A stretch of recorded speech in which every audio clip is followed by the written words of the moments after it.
You think you understand gravity. Every single one of you walked into this room absolutely certain that you understand it. And I don't blame you.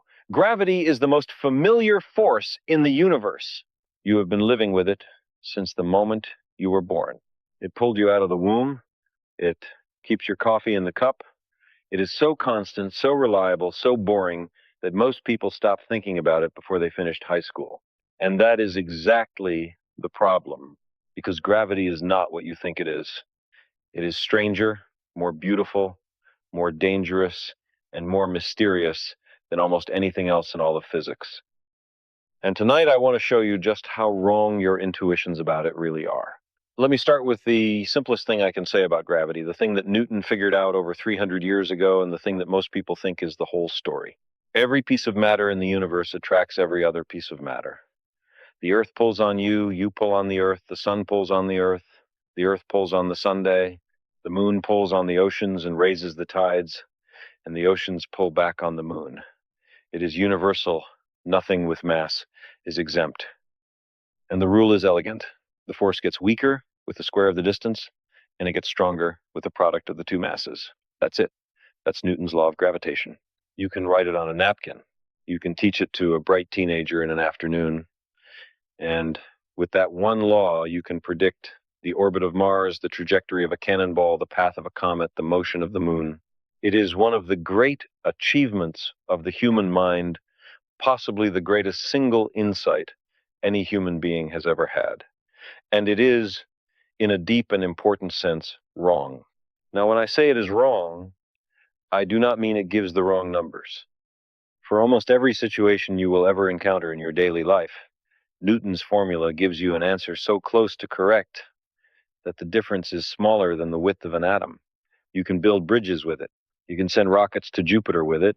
The Voyager spacecraft and I spent a fair portion of my career working on those missions. Voyager navigated to the outer planets using Newtonian gravity, and it arrived precisely on schedule, decade after decade.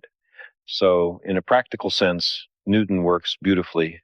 But there is a question that Newton himself could not answer, a question that troubled him for the rest of his life. How does it work? How does the sun, 93 million miles away, reach across empty space and pull on the Earth? What is the mechanism? Newton had no answer. He wrote, rather famously, "I frame no hypotheses." He knew the math was right. He knew the predictions were right, but he could not explain how gravity actually operated, and that failure bothered him until the day he died. It took more than 2 centuries for someone to answer that question. And the answer, when it came, was so radical, so deeply counterintuitive, that most physicists initially refused to believe it. The man who gave us that answer was Albert Einstein, and the answer was this: gravity is not a force. Let me say that again, because I want you to feel the strangeness of it. Gravity, the thing that holds you in your chair right now, the thing that keeps the moon in orbit, the thing that crushes stars into black holes, is not a force. It is geometry. It is the shape of space and time themselves.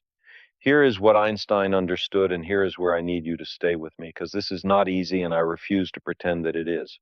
Space and time are not a stage on which physics happens. They are not a fixed backdrop, a rigid grid, an unchanging container. Space and time are themselves physical things. They can bend, they can stretch, they can warp. And what we call gravity is simply the result of that warping. When you put a massive object, a star, a planet, even you, into space-time, that object curves the geometry around it. And then everything else, every other particle, every beam of light moves through that curved geometry, following the straightest possible path available to it. But because the geometry is curved, those straight paths look curved to us. The moon is not being pulled toward the Earth by a mysterious force reaching across space. The moon is moving in a straight line through curved space-time, and that straight line happens to wrap around the Earth. That is gravity. That is all gravity is, geometry. I remember the first time I truly absorbed this idea. I was a young student, and like most young students, I had been taught Newton's version, first forces, accelerations, inverse square laws. And then I encountered general relativity and the ground shifted beneath me, not slowly, not gently. The ground shifted the way it shifts in an earthquake. Because if gravity is geometry, then everything you thought you knew about the universe has to be rebuilt from the foundations up. The falling apple is not being pulled down by a force. The apple is following a geodesic, the straightest possible path through the curved spacetime around the Earth. And the truly astonishing thing, the thing that still gives me chills after all these decades, is that this picture is not just philosophically different from Newton's, it makes different predictions. And every single time we have been able to test those predictions, Einstein has been right and Newton has been wrong. Let me give you the first example, because it is historically important and because it beautifully illustrates how a tiny discrepancy can reveal an entirely new universe. Mercury, the innermost planet, the one closest to the sun, has an orbit that does not quite close on itself. Instead of tracing the same ellipse over and over again, Mercury's orbit slowly rotates, precessing around the sun like a spiraling rosette. Now, most of that precession is explained by the gravitational tugs of the other planets. But there is a tiny leftover 43 arc seconds per century that Newton's theory cannot account for. 43 arc seconds per century, that is an absurdly small number. It is like the width of a dime seen from 2 miles away, accumulated over 100 years. And yet that tiny discrepancy tormented astronomers for decades. They invented an imaginary planet, they called it Vulcan, and searched for it, hoping it would explain the extra precession. They never found it because it does not exist. The explanation is general relativity. The curvature of space-time near the sun is just slightly different from what Newton's theory predicts, and that slight difference produces exactly 43 arc seconds per century of extra precession. When Einstein calculated this and got the right answer, he said his heart palpitated. I believe him. I think mine would have stopped entirely. Here is the second prediction, and this one is even more dramatic. If space-time is curved by mass, then light which travels through space-time must also follow curved paths near massive objects. A beam of starlight passing close to the sun should bend. Einstein calculated exactly how much it should bend, and the answer was twice what Newton's theory would give you. In 1919, Arthur Eddington led an expedition to observe a solar eclipse and measure the positions of stars near the sun's edge. The results confirmed Einstein's prediction. The light was deflected by exactly the amount general relativity demanded. And overnight, Einstein went from an obscure German-Swiss physicist to the most famous scientist in the world. Now, I want to be honest with you, the 1,919 measurements were barely precise enough to distinguish Einstein from Newton. The error bars were large. Modern historians of science have debated whether Eddington was partly seeing what he wanted to see. But since then, we have repeated this experiment with far greater precision using radio waves, quasars, and spacecraft, and the verdict is unambiguous.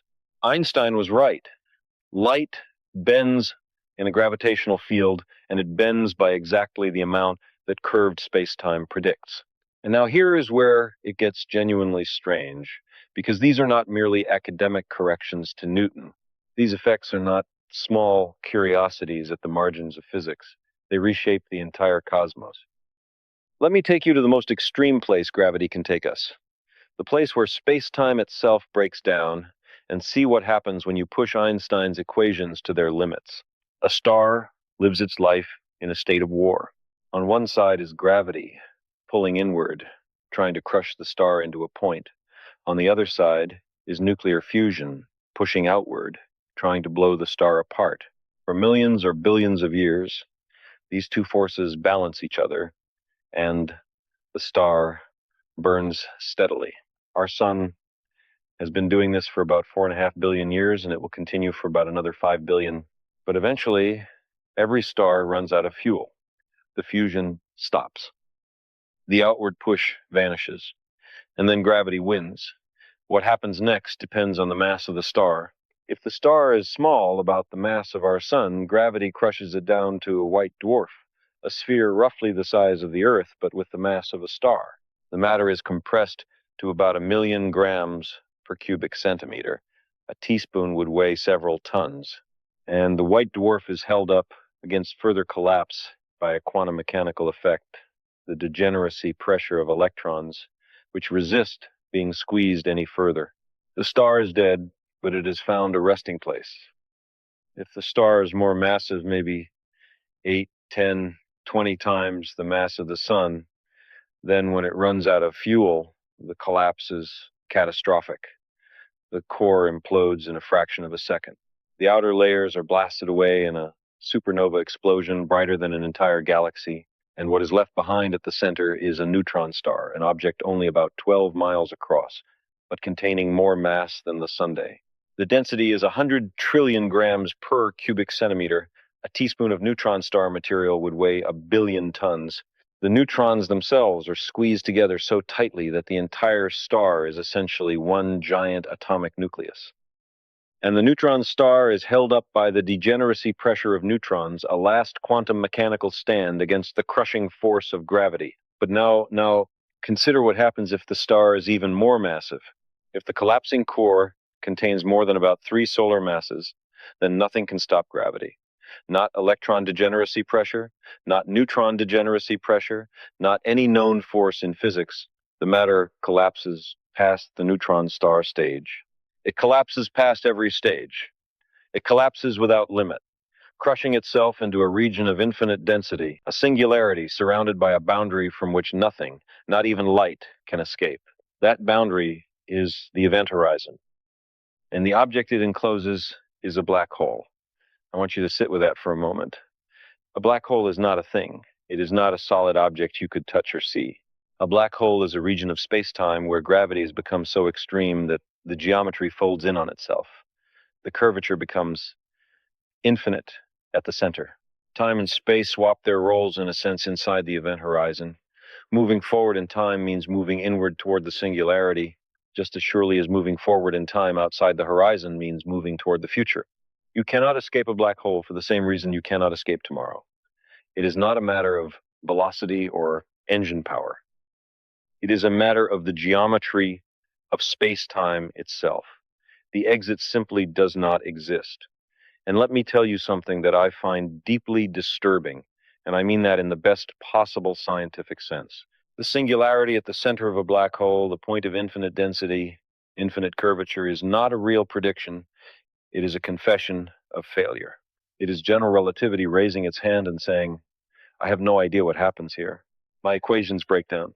I cannot tell you what the laws of physics are at the center of a black hole because my mathematics produces infinities, and infinities in physics are almost always a sign that your theory has exceeded its domain of validity. This is not a minor problem. This is a fundamental crisis. The most successful theory of gravity ever devised, a theory that has been confirmed by every experiment we have ever performed, cannot tell us what happens at the very place where gravity is strongest. That should bother you. It certainly bothers me. And it is not the only place where gravity gets into trouble. Let me take you to the other extreme, not the very small and very dense, but the very large, the universe itself, because gravity does not merely shape the orbits of planets and the deaths of stars. Gravity shapes the entire cosmos.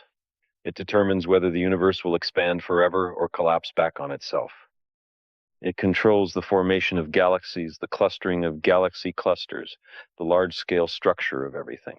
And when we look at the universe on the largest scales, we see something that is simultaneously one of the great triumphs of general relativity and one of the great embarrassments of modern physics. In 1929, Edwin Hubble, working at Mount Wilson Observatory with what was then the largest telescope in the world, discovered that the galaxies are moving away from us. Not just some of them, all of them, and the farther away a galaxy is, the faster it is receding. The universe is expanding.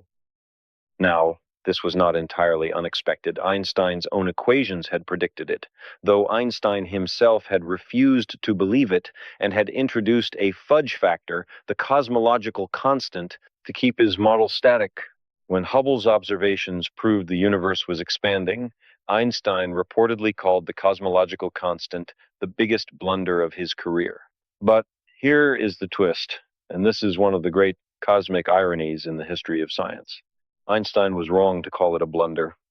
Because decades later, in 1998, two teams of astronomers discovered that the expansion of the universe is not just continuing, it is accelerating. The galaxies are flying apart faster and faster. Something is pushing them, something is counteracting gravity on the largest scales.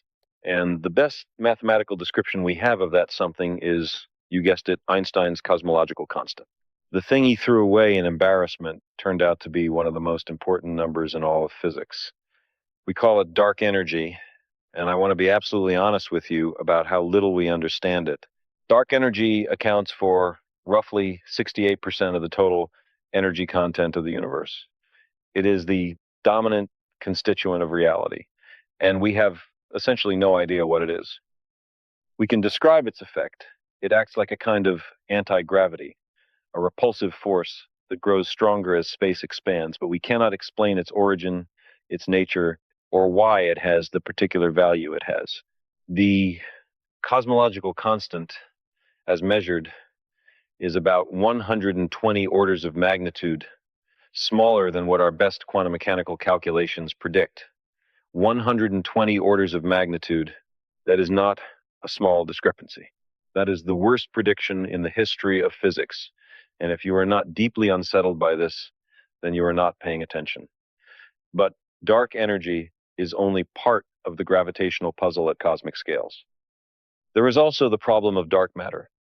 When we observe how galaxies rotate, we find that the stars at the outer edges are moving far too fast. According to Newton's law, which, remember, is perfectly adequate at these relatively low gravitational intensities, the visible matter in a galaxy does not provide enough gravitational pull to hold those fast-moving outer stars in orbit. They should be flung out into intergalactic space, but they are not. Something invisible is providing additional gravity. Something that does not emit light, does not absorb light, does not interact with ordinary matter except through gravity itself. We call it dark matter, and it outweighs ordinary matter by roughly 5-1. Every galaxy you see in every telescope photograph is embedded in an enormous halo of dark matter that you cannot see. The beautiful spiral arms, the glowing nebulae, the billions of stars, all of that is a thin, luminous frosting on a vast dark cake. I find this situation remarkable. And by remarkable, I mean both astonishing and deeply humbling. We are living in a universe that is 95% unknown, 68% dark energy, 27% dark matter, and only about 5% ordinary matter, the atoms, the protons and neutrons and electrons that make up you and me and the Earth and the stars.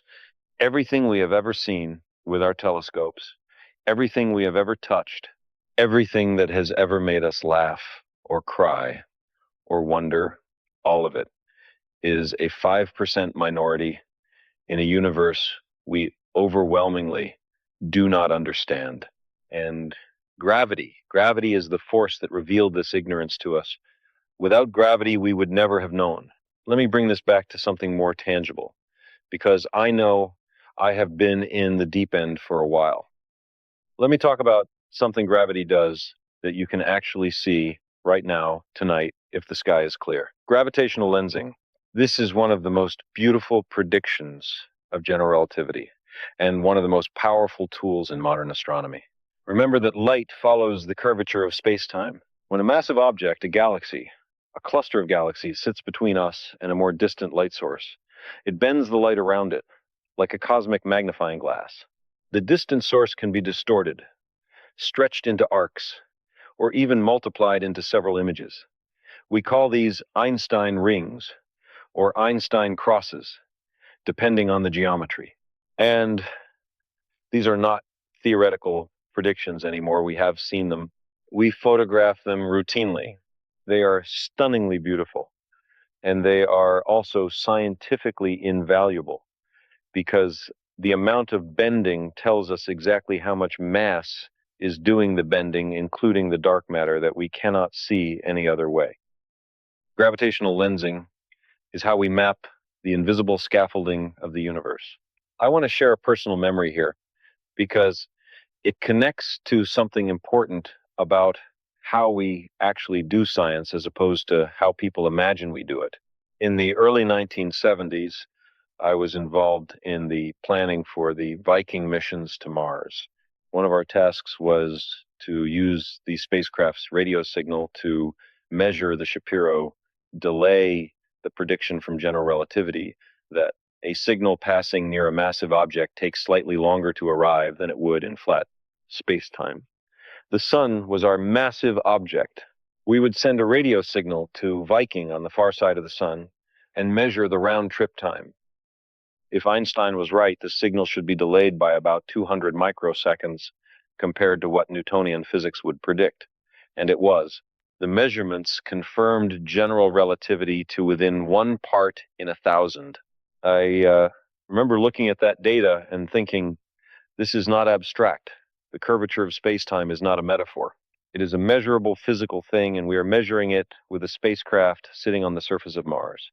That moment, the moment when a beautiful mathematical theory becomes a number on a screen that matches a prediction to 3 decimal places, that is what science feels like from the inside. It is not eureka. It is relief and awe, and a faint suspicion that the universe is more coherent than we have any right to expect. Let me also say something about tides, because they illustrate a subtle and often misunderstood aspect of gravity that leads directly to some of its most dramatic consequences. Most people think the moon causes tides by pulling the ocean toward it. That is partly right, but it misses the essential physics. The moon does not just pull on the ocean. It pulls on everything the ocean, the solid earth, even the air, but it pulls harder on the side of the earth facing it and weaker on the far side because gravity decreases with distance. This difference in pull, this gradient, is what creates the tides. The near ocean bulges toward the moon, the far ocean bulges away, and the solid earth is squeezed in between.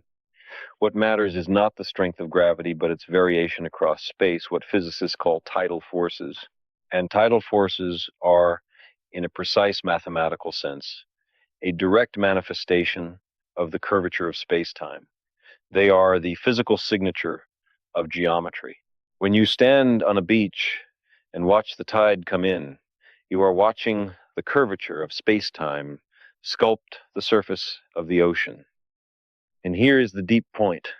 The same tidal forces that gently raise the ocean by a meter or two on Earth would, near a black hole, stretch you into a thin stream of atoms, a process physicists have cheerfully named spaghettification. Same physics, different curvature, radically different outcome. And there is another prediction of general relativity that was confirmed only relatively recently, a prediction that Einstein himself doubted would ever be observed. Gravitational waves. If space-time can be curved, then it can also ripple. When massive objects accelerate, when 2 black holes spiral toward each other and merge, when 2 neutron stars collide, when a star explodes asymmetrically, they send ripples through the fabric of space-time itself, spreading outward at the speed of light. These ripples are gravitational waves, and they are extraordinarily weak. By the time they reach us from a cosmic event, they stretch and squeeze distances by a fraction of the width of a proton. Detecting them requires measuring changes in distance smaller than 1/10,000th the diameter of an atomic nucleus.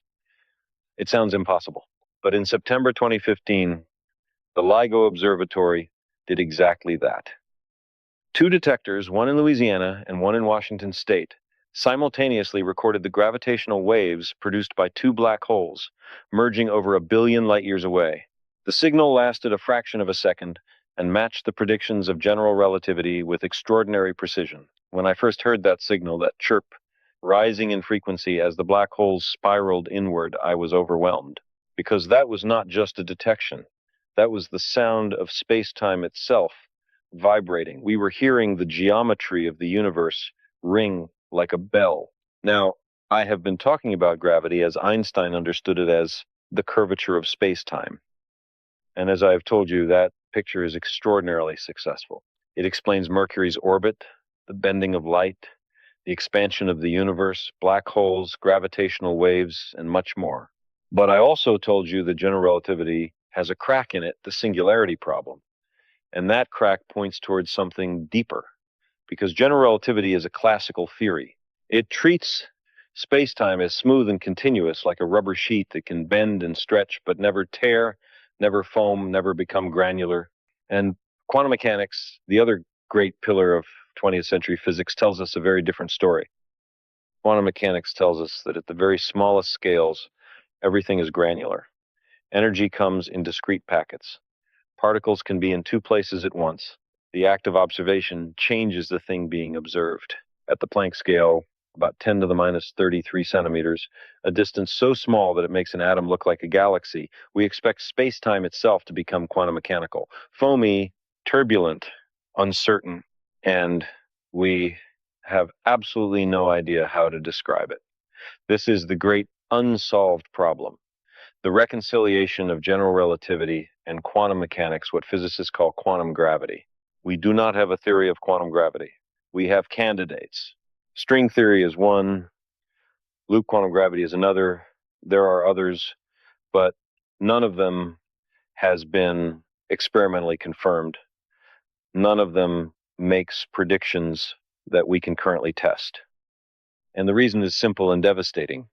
The energies at which quantum gravitational effects become important are so high and the distances so small that no experiment we can currently build, no particle accelerator, no telescope, no detector can reach them. We are trying to understand the deepest structure of space-time, and we are limited by the fact that the answers are hidden at scales that are utterly, perhaps permanently, beyond our technological reach. I want to tell you a story about this, because it gets at something important about how science actually works. In the early 1970s, Stephen Hawking made a calculation that sent shockwaves through theoretical physics. He showed that black holes are not perfectly black. They emit radiation, very faint, very slow thermal radiation due to quantum mechanical effects near the event horizon. This radiation, now called Hawking radiation, means that black holes slowly evaporate.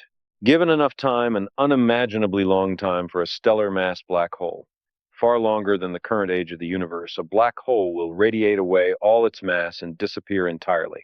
Now, this sounds like a triumph, a beautiful marriage of quantum mechanics and gravity, but it created a paradox, the black hole information paradox, that has consumed theoretical physics for half a century. The problem is this. Quantum mechanics insists that information can never be truly destroyed. Every process in quantum mechanics is, in principle, reversible.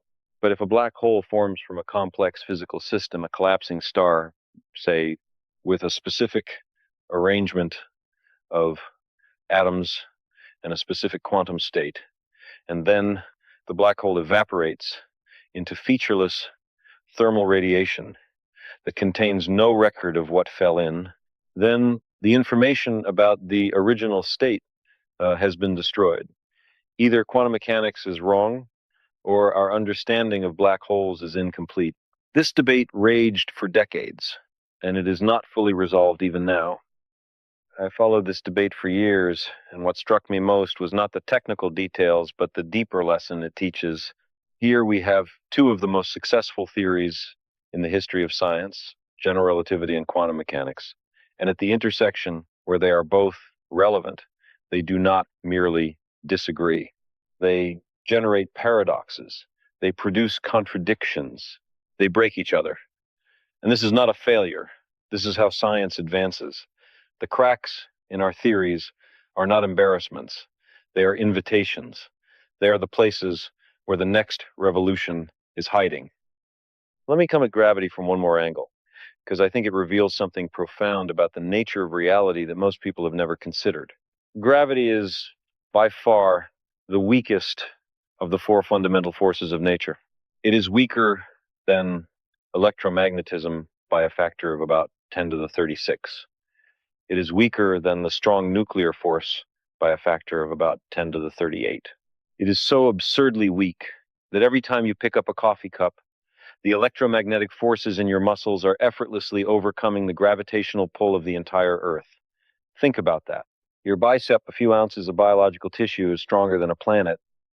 That is how weak gravity is. And yet, And this is the paradox. Gravity dominates the universe. It shapes the cosmos. It determines the fate of stars, the structure of galaxies, the expansion of space itself. How can the weakest force be the most important? The answer is simple but deep. Gravity always adds up. It never cancels. The electromagnetic force can be positive or negative charges, attract and repel, and in most large objects, the positive and negative charges very nearly cancel each other out. The strong and weak nuclear forces have very short ranges. They do not reach beyond the atomic nucleus. But gravity has infinite range, and it is always attractive. Every gram of matter in the universe pulls on every other gram. And when you accumulate enough matter, a star, a galaxy, a supercluster, those tiny individual gravitational pulls add up to something that overwhelms everything else. Gravity wins at large scales because it is the only force that never gives up, never cancels, never says no. It is the most patient force in the universe. There is something almost philosophical in that. The weakest force, given enough time and enough matter, shapes everything. I have thought about this for a long time, and I think it tells us something about the universe that goes beyond physics. It tells us that persistence matters, that the thing which never quits, which never cancels itself out, which is always present even when it seems negligible, that is the thing that ultimately determines the shape of reality. I do not want to push that analogy too far. Physics is not a self-help book. But I would be lying if I said the thought had never crossed my mind during a late night in the office, staring at equations that refused to yield. Let me talk about something that I think is underappreciated, even by physicists.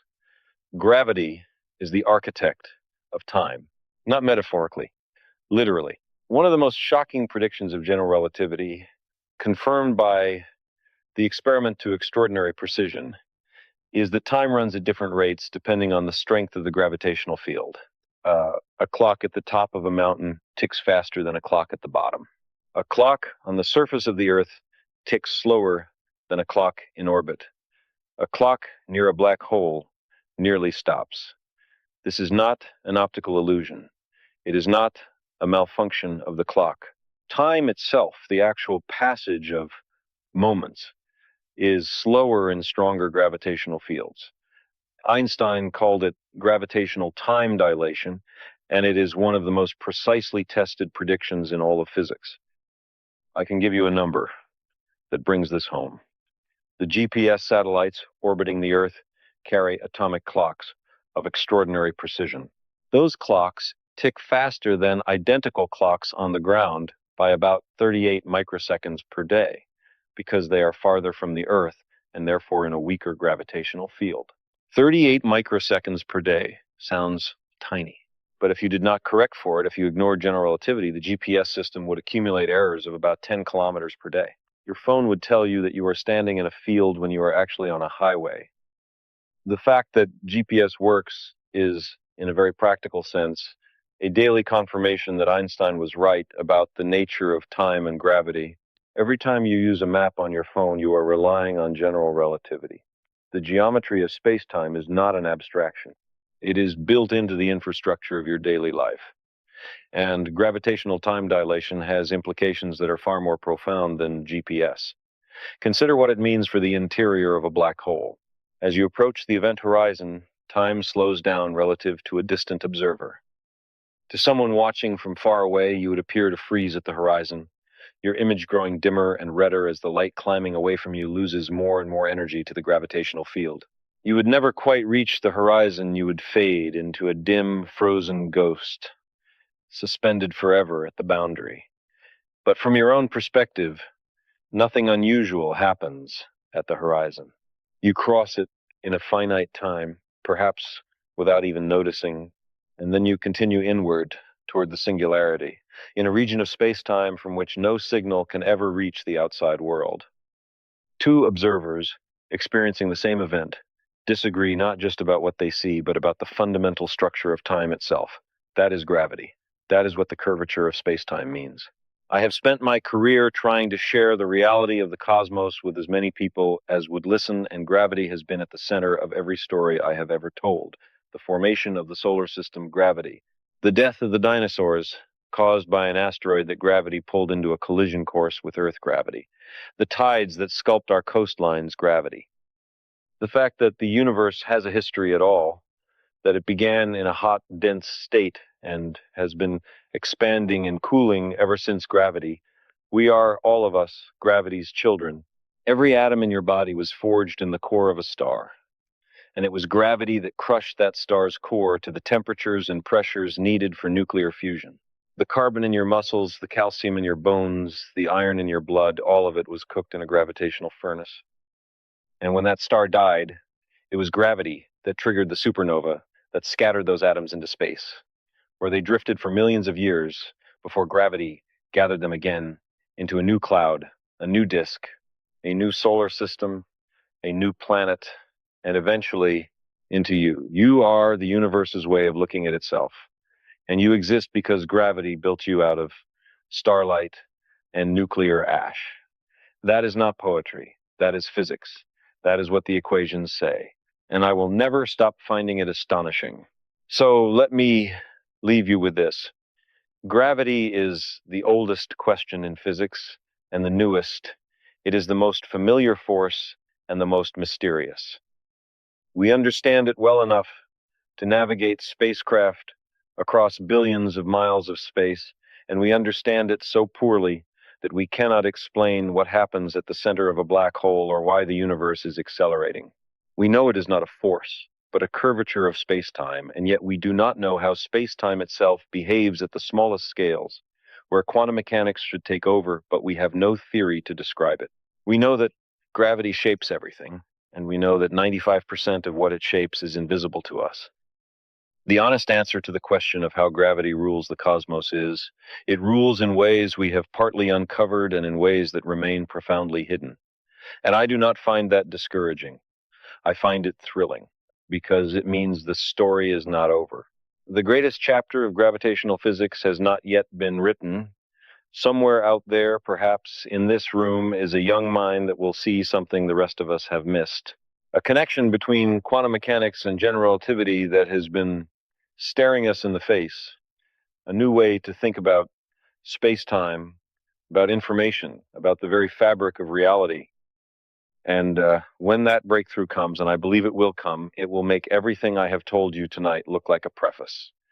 The universe is under no obligation to make sense to us. But so far, against all odds, it has piece by piece, struggle by struggle, generation by generation. Gravity was the first piece. It may also be the last. And the distance between those 2 points, between Newton's falling apple and the quantum structure of spacetime, is the measure of how far the human mind can reach. I do not know the answer, but I intend to keep reaching, and so should you.